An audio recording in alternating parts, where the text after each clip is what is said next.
Hi, I am going to demonstrate a jaw stretch for the pectoralis major muscle. That's the great big one here. And the stretch will be working with the section that attaches to the arm. So I'm going to walk to the doorway here and place my arm. I want you to note that I am going to be facing back to the camera so that you can see how far up my arm is supported on the back side of the door. So we're going to do that first. Okay, so you're going to find a friendly door frame. Long arm, you want the elbow joint to be past the door frame.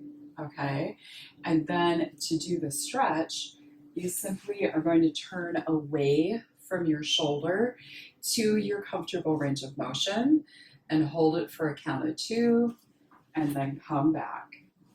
Turn out, 2, 1, and come back. Turn out, 2, 1, and come back. And we'll do one more. 2, 1, and come back to neutral. Okay? That is how we do a door stretch to help open up our pec major muscle. Thank you.